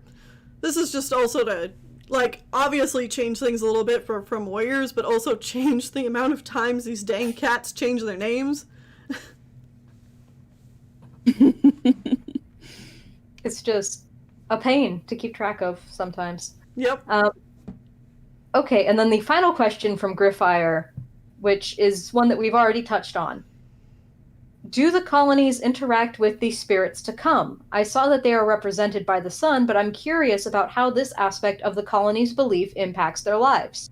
So the colonies do not interact with the spirits to come at all, but they are a very important aspect of their spirituality, representing a bountiful kitten season. Cats may pray to the spirits to come for fertility or safety of newborn kittens, but the spirits to come don't take the form in the same way as a ghost or the spirits beyond kind of do. The spirits to come also represents the colony's need to care and plan for future generations. When a new cat joins a colony, either from a different colony or being unbound, they go through a sunrise ceremony that acts as a kind of rebirth to the colony. Different colonies have different ways to test new members and see if they are eligible for their ceremony. And that is it for Griffire's questions. Thank you for all the good ones. Yeah, a lot of great A lot. questions. And then we go to Jedi Riala. Question, what is in place for when the system breaks? If the leadership positions all die, say, in a natural disaster like a flood, or other vital underpinning elements are lost? So the council and the second positions are the safeguard for any unexpected deaths of captains. Envoys are another safeguard. Should both the captain and second die at once, they are already cats with leadership experience and ready to take their places. It's not ideal, and fortunately the colonies of the Lakefront Alliance have never needed measures beyond those in place already within living memory. What rules and cultural norms hail from those times in the past when part or all went mushroom cloud? I like this question. But the structure of the Lakefront Alliance colonies was developed to create clear paths to leadership within the colonies, and the council was put in place to make sure that the captain doesn't have too much power. Whether that's always been a success, however, is a conflict we will explore in this story. And lastly, from Jedi Riala, what are some just so myths and some everyone knows stories? What are some legends and fairy tales that exist, and what cultural norms do they teach, like be polite to strangers, don't lie, etc.? So we mostly want to tackle this in the show itself. We haven't developed anything concrete, like lore document-wise for this kind of thing, but we will definitely put some of that stuff in character moments down the line. So far, older cats usually tell kittens stories about the bravery and loyalty of deceased colony members they personally knew. For example, Missing Foot telling Dawn and Dark about Whitebelly, or Spotted Shadow's generation hearing stories of Golden Pelt and Amber Eyes' deceased father. A question from Rosewing. If a captain loses a life, what becomes of the spirit who gave them the life? So when the spirits beyond pledge their soul to a captain, they expend energy to keep the captain from harm. For example, if a captain is in a fight with a dog and would have received a fatal bite wound, one of the spirits can expend their energy to prevent the bite from piercing vital organs. The captain will still be injured and need time to recover, but it will be less severe than if they were a normal ranger. Once used, this energy cannot be regained, and the spirit returns to the spirits beyond once all of their energy in their soul is used up. So one life-saving injury or one will save isn't necessarily the equivalent of the whole soul. Mm-hmm. And there are also really bad ones that might take multiple souls to save a captain from. Yes. So it's a much more fluid system. It's not a one-for-one. For instance, if a captain is very sick and they're dying of old age, you just kind of have a slow burn through however many souls they got left. Yeah. It's very fluid. It'll change up depending on the exact situation. And lastly, we have some questions from Abby. Question: since the series is delving into things like magic use among certain colonies, will we see other fantastical things like fictional fantasy creatures in the world of Clouded Moon? We don't have any plans to introduce fantasy creatures into the world of Clouded Moon, and plan to keep the story focused on cats as the kind of animals that, and the kind of animals that they may encounter is going to be more like foxes, badgers. Whether these animals have their own magic is not currently known, but it's possible. We'll keep it on the table. And lastly, since the lake cats have an uneasy alliance, how common are battles between the lake colonies? Pretty common, depending on the level of alliance that they have. For example, if Oak Colony cats cross the marsh border, Hawkshell and the Marsh Colony Council would be more likely to forgive them, as it was probably an accident due to the closer alliance between Oak and Marsh Colony. On the other hand, if River Colony crossed the border, it would be seen as a huge threat because it would probably be seen as Rainfall trying to make a move, which it definitely would be. There is a general alliance here, but colonies are always worried that they will be muscled out of the territory, and nothing is truly stopping another colony from starting a war. And that's it for the patron questions. Yeah. Whew. We did have some questions from patrons kind of come in during it a little bit that I thought we might try to go to and answer some. Oh, great. Such as from Queen Leist, is there any limit on how many cats can choose a career path, specifically herbalists? Like if they said new claws, but if 3 current rangers wanted to become herbalists, would they all get to, or would it be restricted? So now this we're kind of having to talk about on the fly. So how I would see that playing out is an herbalist can only train one other herbalist at a time. But there is no limit on how many cats can be herbalists. So, like, I guess my thought being then, like, to kind of compare to things in a warrior's way, like, if Leafpool was herbalist, she trained Jayfeather herbalist, Jayfeather trained Alderheart, and all 3 are herbalists. Yeah. Yeah. I also think this might be something where it might be a council decision on who gets to join which career. Yeah, I could see that definitely being a part of it. How do pregnant queens work, both before and after birth? So are they asking like work is in like perform their duties? What we currently have set up as far as the character tracker goes is that a Molly, which is the technical term for a female cat to those who were asking in the chat earlier, we have Toms and Mollies. A Molly who is heavily pregnant or nursing kittens will go on leave from her position while she's taking care of that. And then once the kittens are weaned, they will be primarily in the care of the keepers. and she'll be back to her duties. Yes. So they have temporary leave while they are pregnant, nursing, and then kittens usually nurse for about 5 weeks, and then they'd be back to doing their regular work. Yep. From Abby, we ask, can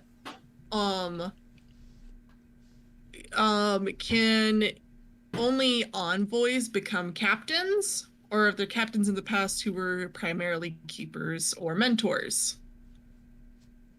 As per the ancestors' law, only envoys are supposed to become seconds, and seconds become captain.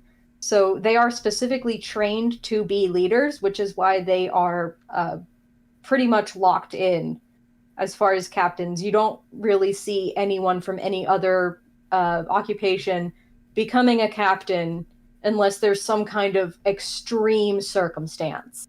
Mm-hmm. Well, and there's definitely room for there to be situations where maybe a cat trains as a keeper or trains as a mentor, and then the leader recognizes them as having potential to be an envoy, and so then they would make them switch career paths if the cat would want to. Because envoy isn't necessarily a job you apply for. It's something that the captain is like, you'd be good at my job, so start training for it, just in case.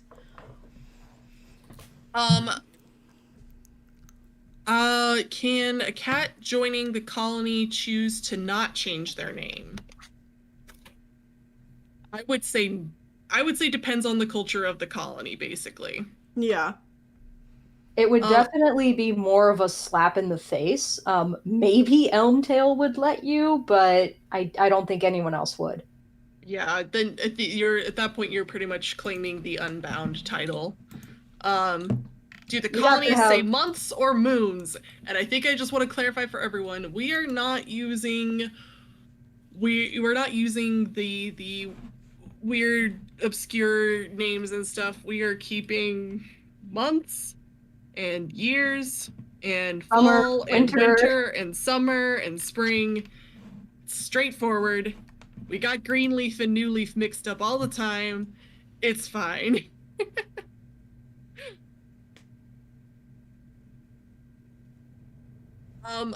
Also, from Queenliest, in rare or special situations, could a cat change colonies? Yes. They will have to do a sundown challenge to join the new colony. They would still be treated like any other cat from outside that colony joining it. But cats switching from colony to colony is less taboo than renegades or unbound cats joining a colony.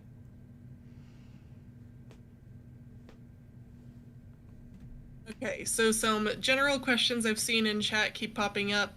LGBTQ+, yes, we've talked several times about how our characters are LGBTQ+. You can see our Pride stream from back in June, and that's still continuing.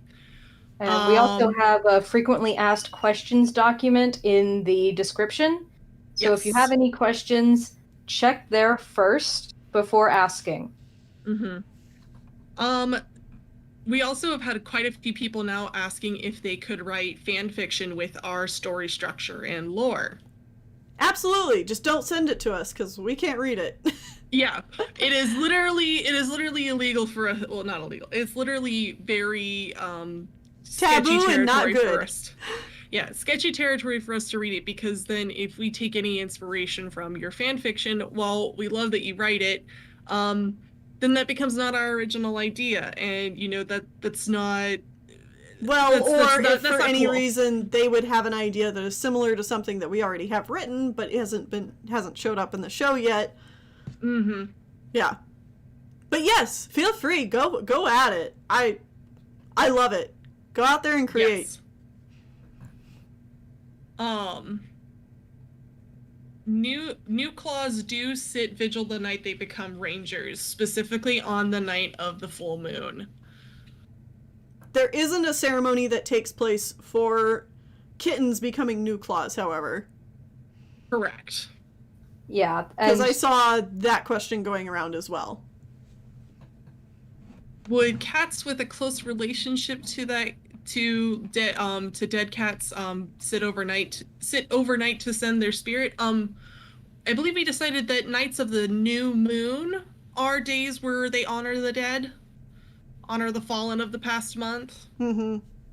But cats would, Yeah. of course, when a cat dies in a colony, cats would, of course, mourn the cat that day as well. Mm-hmm. Yeah, like that day is for cats that were very close, like their parents, their siblings, close friends would mourn that day, and then the whole colony mourns on the new moon. We also have gotten questions to elaborate on the magic, or also, what happens if a Lake Alliance colony cat learns magic. We're not really going to get into all of that right now. Yeah, We I want to don't reveal think that we as we go. can. I don't think we can talk about that without spoilers. That's I what think you you're call correct. a spoiler. Ba-ba-da. Okay, I need a quick break because we have been streaming for almost 2 hours, I Yeah. think. Okay. So I'm gonna take Yeah. a quick break, I think, and then we can go to chat questions when we get back. Yeah, why don't we'll just be gone for a couple minutes here. I'm gonna go ahead and mute both of us. All of us, we're gonna take a break Mhm. here. Maybe get some water, stretch, and we'll be back. Yeah, sounds good. I've definitely been going back into the chat for questions right now, but it's fine. Yeah. Yeah, these were some that were pervasive. I think we'll also want to extend the slow mode a little bit longer to make sure that we get to everyone. So expect to see that happen. But for now, we're gonna go on a quick break. Thank you all for your patience. And your support. Yes, your support for sure. This Thank is you. quite the turnout. We still have over 600 people here. Yeah. So we'll be back in just a little bit.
Winnie, stop. Hey gonna guys, we're get dinner. back. We are back. You may now submit the questions in the chat, and we will look at them, and we will try to answer best we can. I'm scrolling back up a little bit. This one's popped up a couple times since, star, kit, and paw are not special suffixes anymore. Mm-hmm. Will there be names that start with those, like having a star pelt? Potentially, Not likely, yeah. but possible. It is in the realm of possibility. Obviously, a lot of cats are keeping their names from the old story, so there aren't currently any cats with those names, but yeah, they're definitely open to be possible now. In the Patreon Discord, we got a pretty good question. Is it considered taboo to only have one envoy in the colony, or at least considered an unwise choice? And could another colony protest if a captain chose a non-envoy for their second? So somebody else take over. I shouldn't answer that. I shouldn't do all the talking. So I would say no. There have been several times where colonies only have one envoy, or maybe even no envoys. But it is something that's kind of telling that usually colonies that have more envoys have captains who are less maybe authoritarian than colonies that, maybe only have one or two. More envoys means a bigger council, means more chances to veto the captain. Yeah. And with that, I'm gonna pull the plug on any more patron submitted questions in the Discord because we can answer those off stream. That's a good point. idea. So sticking strictly to just what's coming in on chat, I can't pronounce this, I'm sorry. Yoet Sang asks, what other animals are here? I presume there won't be dogs since humans aren't around. Dogs could still exist. There are wild dogs like wolves and coyotes, particularly coyotes out in the deserted regions. A lot of your normal animals that appear in Warriors, animals that appear in like North America.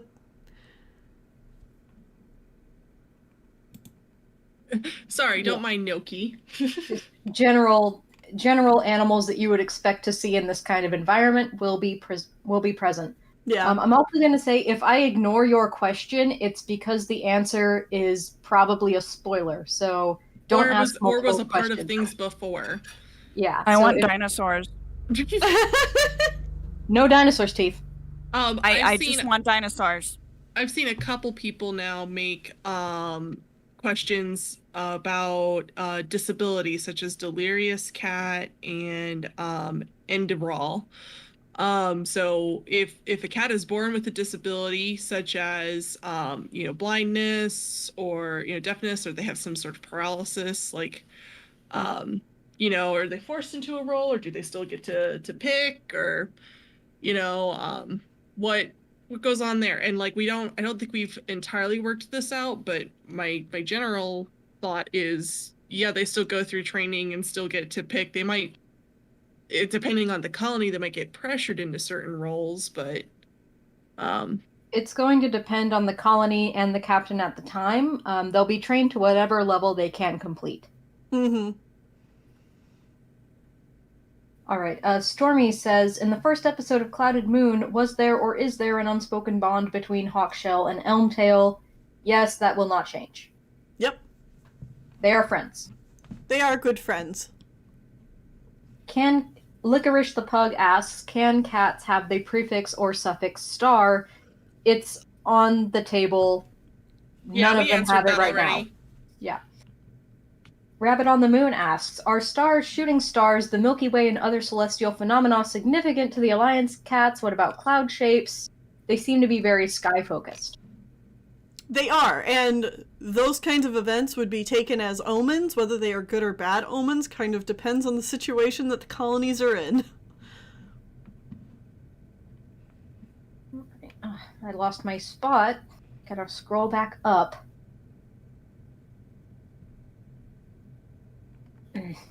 pain in the ass. Madison Huff asks, where do the herbalists meet? Do they still meet at all? They can call emergency meetings to the Moonlight Island. Otherwise, they do not have regular meetings. They also don't follow boundaries. Like, they're free to go anywhere. Meet anywhere on any of the Alliance territories. Yeah, so obviously they want to stick close to their colony because, you know, their colony needs them to perform their duties, but they can travel wherever they want in Lake Alliance territory. Brett asks, if a captain retires while they still have lives or souls pledged, what happens to those souls? So most likely what would happen in that scenario is that the souls pledged to the captain would probably go back to the spirits beyond. They would probably just the spirits, the souls themselves would probably just unpledge due to, I mean, just, you know, no longer being necessary. Right. And then that cat would just continue their life either as a ranger or as an elder. Echo Wolves asks, is there a spot outside the main colonies where loners go, like Catcher? So the lands outside of the Lake Alliance are harsh, but not completely, you know, unlivable. There are cats who live in the deserty areas, and they get by. It's not great, but they get by. But there's not a designated area for them. Maggie Martin asks, if there is a ceremony for the summer solstice, what happens on the winter solstice? I don't think we've quite decided yet, but we know that we want to do something with it, but I don't think that's been fully fleshed out at this time. Yeah. Still brainstorming. And we don't want to hear your ideas on it because we can't take your ideas. Yeah. I've seen a few people ask about the barn in the background of Chapter 1. Yes, it will be removed. Yep. Yeah, we've edited it out. Yeah, it's already gone. Orazor asks, what is Poolpaw's new name? Pool. It's just Pool. He's a cool pool dude. And Peach is just Peach. Destiny Rise asks, has the story changed significantly because of the change? Yes and no. I think our overall plot and the character arcs that we want to explore are the same, but they are now story remains mostly the same. Like, the lore change supports the story. Mm-hmm. Yeah. Yeah. The core story is much the same. In fact, the lore change definitely has opened up the story to reach its potential. I can say with confidence that the story is the same. The sticks that hold the story together are just a lot stronger now. The context in which it all happens.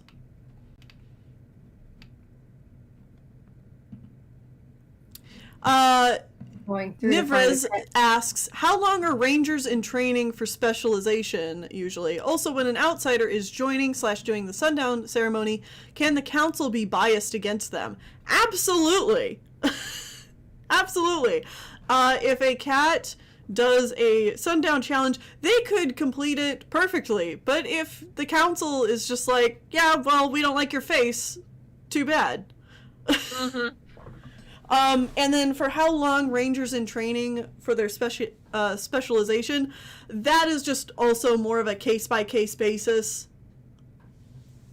For mentors, you know, it's the length of however long it takes them to train a new claw, and if the other mentors then at the time deem them as a good mentor, then they're a mentor now. For keepers, you know, once keepers feel that they have sufficiently passed on enough information to a new keeper, then they are just a keeper now. But it's not necessarily like a set amount of time, and some cats take longer to learn than others. It's very open. Also, you know, depending on how many cats are already filling the position, a cat might get like a lot of training versus a a cat who is in training, if there's only one other keeper, it might take longer. Vampirus Orcanus asks, are sea animals included? They are in the ocean, so yes. Yes. The cats know what sea animals are. We may have characters called, like, dolphin and turtle and, stuff that comes from the sea. Crab. Yep. Have a crab rave on the beach. Frock Pond asks, how all-knowing are the spirits? And can captains have a title they don't want, or that others consider an achievement, but they themselves do not, possibly due to trauma? For sure. Those are possibilities. As far as how all-knowing the spirits are, it's hard to say, because they're very vague about the signs that they give. Exactly. The way the colonies interact with the spirits beyond is not at all the same way that the clans are in contact with Star Clan. They cannot, outside of captain ceremonies, they cannot hear the spirits. They only receive signs. Like, they can't just have a chat with them. Mm-hmm. I have once again lost my place because it decided to jump all the way down to the bottom. Stormy asked, are there deleted scenes from the first episode? Also, will there be Easter eggs in future episodes? Depends on what you mean by Easter eggs, but we do like to have a lot of foreshadowing to events. We don't like things to be added in that don't make sense in the context of the world. So if you're looking for, like, Warriors Easter eggs or, like, some cat in the background who isn't a part of the story, we're not going to do anything like that. And as far as deleted scenes go, no, because animation takes a very long time to make, and so you do not want to have any cut footage whatsoever. So we make sure that it is good to go before we ever start animating. Ooh, Blue Owl asked a good one, and stop me if this is considered a spoiler to you guys. Where do the spirits go when they pledge their soul to the captain? Spoiler or not? No, I wouldn't say that's a spoiler, I think. So when a spirit from beyond pledges to a captain, they are with the captain. Like, yes, so more or less that's they right. are part of them now. That's right. I can't believe I forgot for a bit. But yeah, so like it's a captain can sense the spirit with them and like their energy there, and and they can also kind of like see them depart if it happens. So yeah, the spirit kind of lives within the captain, but more as an energy. It's not like a ghost like another that voice haunts in your them. head. Yeah. Yeah. It's just they feel their presence with them at all times. Yeah. Mm-hmm.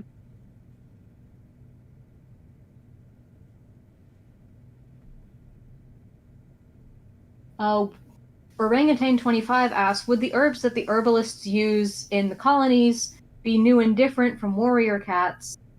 And how would different colonies use different healing supplies? So the colonies will use whatever is local to them, with the exception of Oak Colony, who grows their own and will ship them out to other colonies.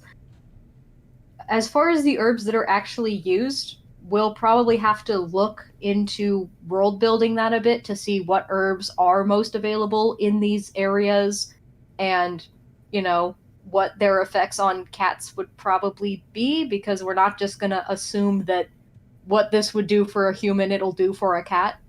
Right. Like, we'll do what research we can. We may just have to take some liberties and make up some plants. Yeah. Oh, I love the idea of making up plants. It's very difficult to know without being a veterinarian exactly what effect a random wildflower would have on a cat. So Yeah. Yeah. I guess on a similar note though, as we talked about making up plants, a lot of people have been asking if we will have some sort of adjusted mystical, magical, mythical creatures, fantasy creatures? The answer currently is no. This is still a pretty based in realism series. Yeah. She wants dinosaurs. I have yet to let her have them. I want See what dinosaurs.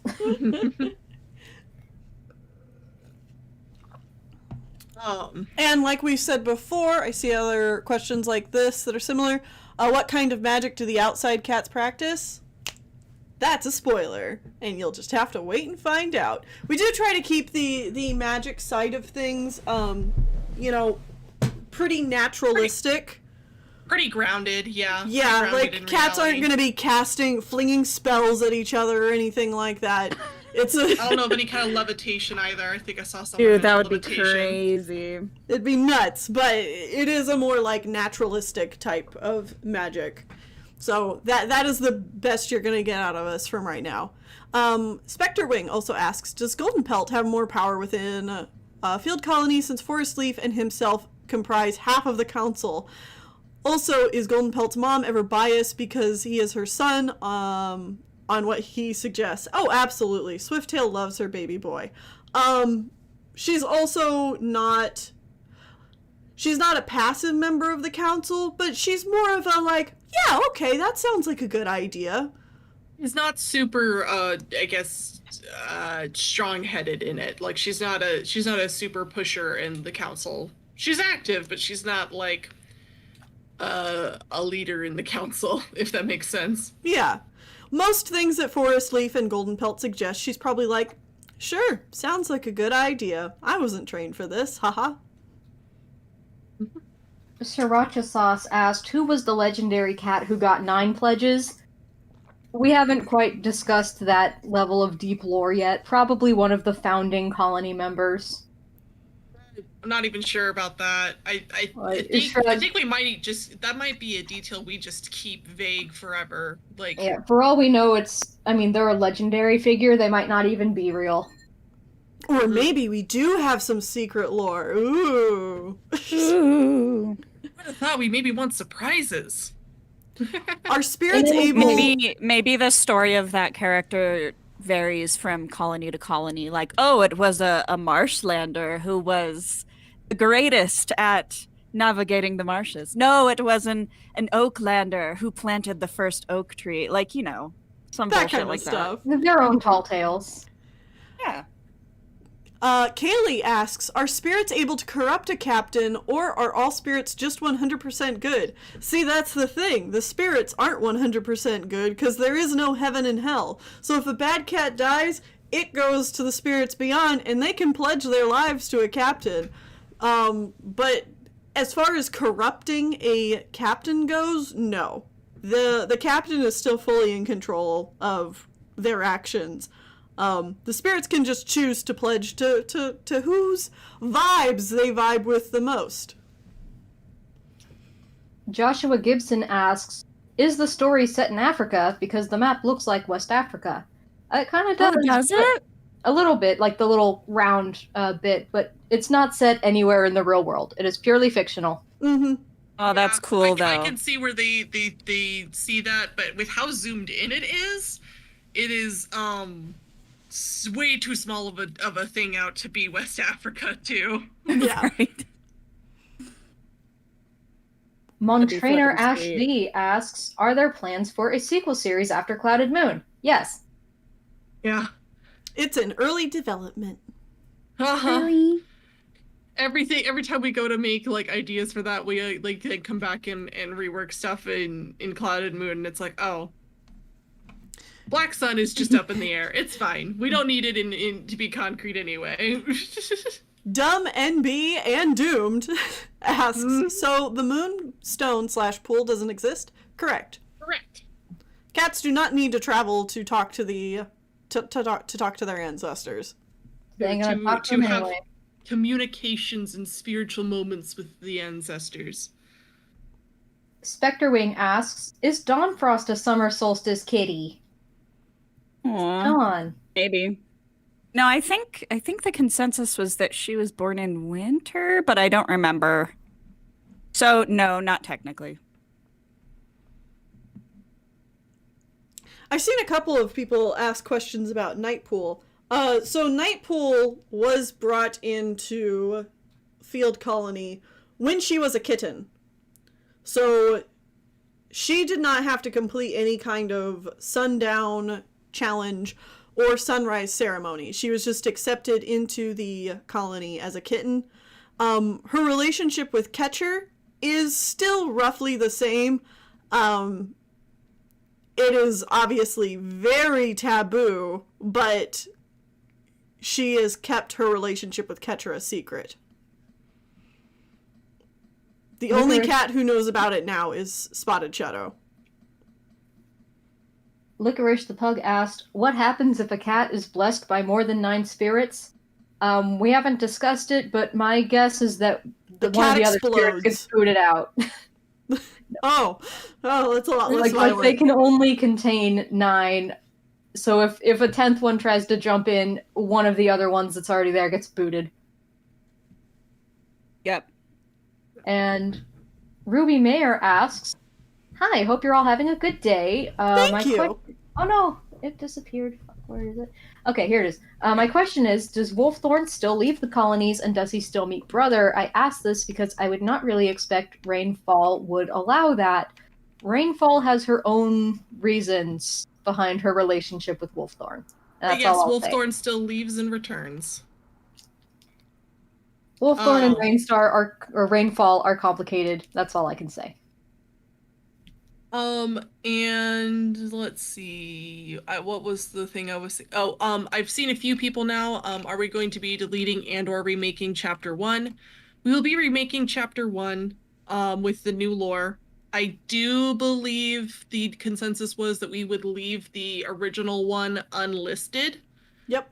So still watchable, but we're not going to be linking to it or advertising it. So, it still will exist in its original form to be watched, but we're not going to associate with it as much, basically. Oh, Mona Megistus asks, can captains talk to the spirits without the spirits reaching out to them? No. No one can. No one can just reach out to the spirits. The spirits have to. You can pray to them like people pray to their gods or whatever, but I mean, whether they answer you or not. Elliot Rose asks, do non-colony cats have groups? There are other colonies. They're just not a part of the Lake Alliance. Yeah, it's a little bit of a misnomer because the Lakefront Alliance is just 4 colonies of cat. There are other colonies that exist outside of that. And we will see some, but I won't tell you much more about them. Yep.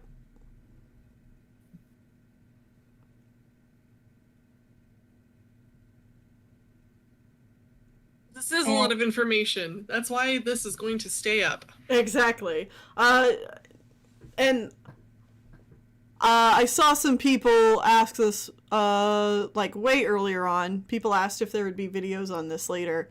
Yeah, I'm going to cover a lot of this information again through Drawing a Blanks, kind of doing like drip feed content of like, isolating singular elements of this stuff and doing Drawing a Blanks on them. And this video, of course, will be staying up on this channel and will be here for you to watch anytime you want.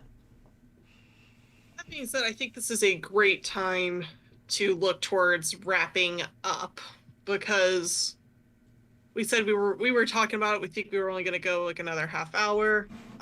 We seem to kind of have hit a nice die down part where most of the questions I'm seeing are repeated or are spoilers. Yes. So great questions, you guys. I hope we were able to answer most of your questions. As a reminder, our plan moving forward is we are, in the middle of making Chapter 2. We are moving ahead with that. We're remaking Chapter 1 as well. That's already started as well. We don't need to reanimate hardly anything of it. We mostly are just changing up the voice lines. So the plan is when we are done with Chapter 2, we are going to re-release Chapter 1 with this new lore. And then a few weeks to a month after that, we will be uploading and releasing Chapter 2. And there might be other surprises. Yes. But yeah, in the meantime, if you feel that your question should be answered, go back through. We might have answered it, you might have missed it. Yeah. So, but we hope you all enjoyed. Thank you all so much for your enthusiasm. I mean, we're still at over 500 people. I think about 100 people left while we took a break, which makes sense. It was a lot of information. And yeah, we hope you're as excited about this as we are.